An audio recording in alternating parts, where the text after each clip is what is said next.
Bonsoir à toutes, bonsoir à tous. J'espère que vous allez bien. Je vérifie juste que le son est bien fonctionnel. Mais tout me semble correct.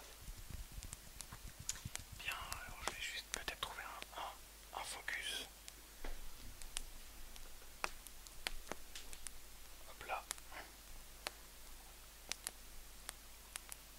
Alors, hop là. J'espère pouvoir être tout à fait net pour vous. Bien, alors ce soir, je souhaitais vous présenter la petite histoire. La petite histoire d'un manga que je suis en train de lire en ce moment.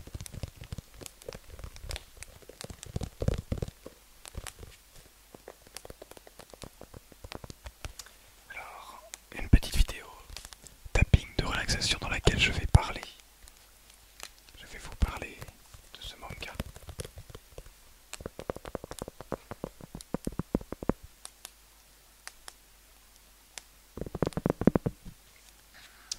Et d'ailleurs, je vais encore utiliser ceci très relaxant.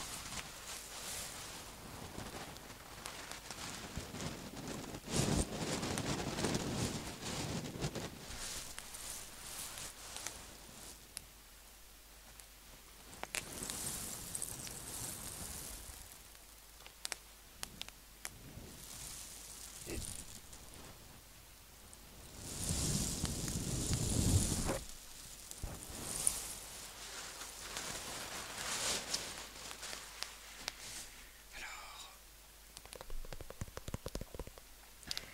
de quoi parle ce livre?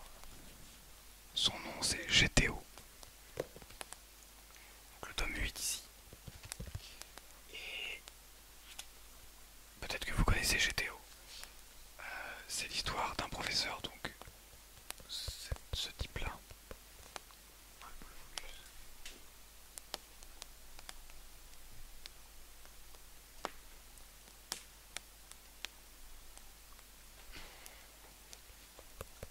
Donc ce type-là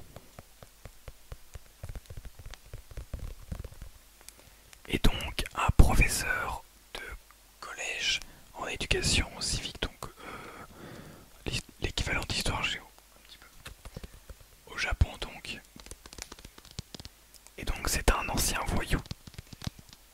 Eikichi Onizuka, un ancien,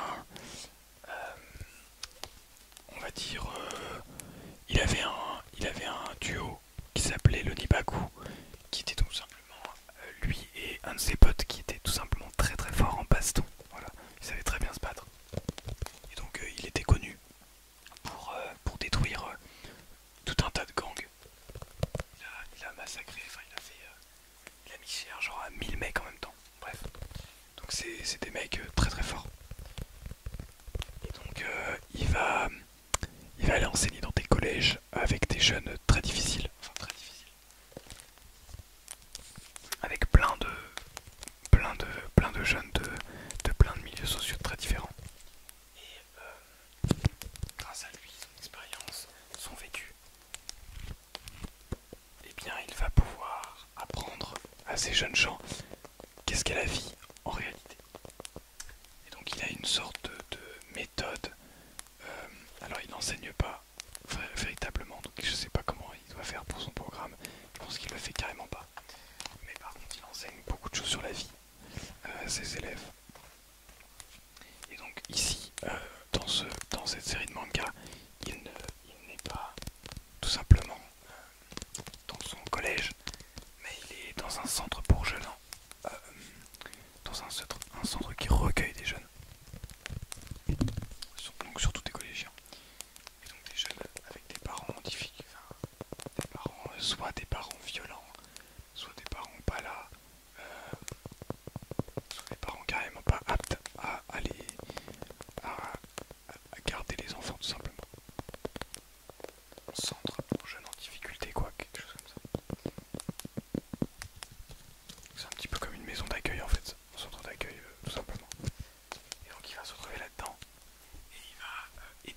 jeunes à se retrouver, à grandir un petit peu plus sainement. Parce que voilà, ils ont été... leurs parents, bah, soit sont très violents, il y en a quelques-uns avec leurs parents qui sont violents, il y a des agressions sur mineurs, il y a des agressions entre les parents eux-mêmes, il y a carrément des parents, il y a carrément un enfant qui a été abandonné, il y a un enfant, il y a une fille qui a été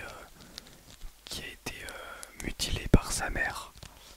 Donc sa mère, pour reverser toute sa haine, bah, lui mettait des mégots de cigarettes sur le dos, l'aspergeait d'eau bouillante. Donc vraiment pas un manga très gai à ce niveau-là. Mais Onizuka va justement les aider, ses enfants, à aller mieux, tout simplement. Et pour ça, bah, il va surtout utiliser la méthode violente, comme il a l'habitude de faire.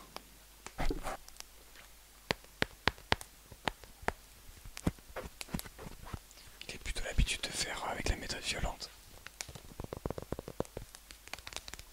Une fois il va se retrouver avec la méthode, il va devoir faire autre chose, un peu plus intelligemment pour se sortir. Il ne peut pas toujours faire avec la méthode violente.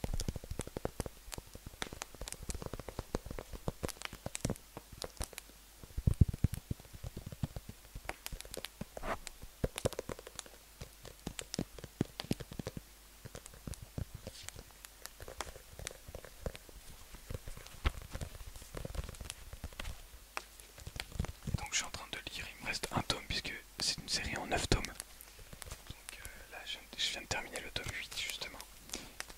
Et c'est une série vraiment incroyable, donc je l'avais déjà lu. Et je la relis parce que... Pas parce que en fait c'est déjà un mec qui a beaucoup d'histoires, un gros passé, vraiment un gros passé, il retourne donc là il retourne dans sa ville d'enfance shonen, et on va voir qu'il va avoir un réseau monumental. T'as plein de personnes dans plein de domaines différents qui vont lui valoir des choses et tout. Donc c'est assez monstrueux quand on voit le personnage. Et donc voilà, c'est une série qui montre un petit peu sa façon d'éduquer. Alors, c'est pas forcément la façon qu'on va apprendre à éduquer, mais pour des jeunes en difficulté, pour des jeunes qui sont plongés dans la violence, et ben parfois, alors quand je dis utiliser la violence, c'est pas forcément sur l'enfant, ça peut être autour de l'enfant, et ça peut être en fait simplement lui montrer ce que c'est que la vraie violence, parce que parfois c'est pas la vraie violence, ça dépend en fait, il y a vraiment plein de situations différentes et chaque situation est unique en fait, on peut pas faire une généralisation, mais je trouve ça intéressant et les dessins sont super bien faits, les dessins sont super jolis vraiment et très agréable à lire en tout cas.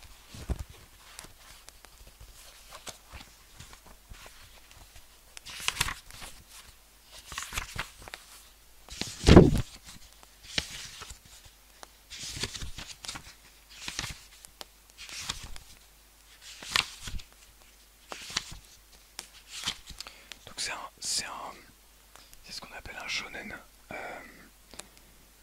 Dans les mangas, c'est tout simplement un manga avec un personnage principal, sans forcément une histoire très développée derrière. Mais voilà, une histoire assez classique avec un héros et une intrigue autour, quoi.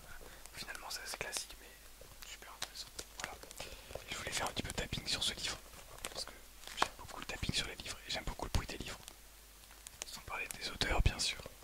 Donc voilà, n'hésitez pas si jamais ça vous intéresse.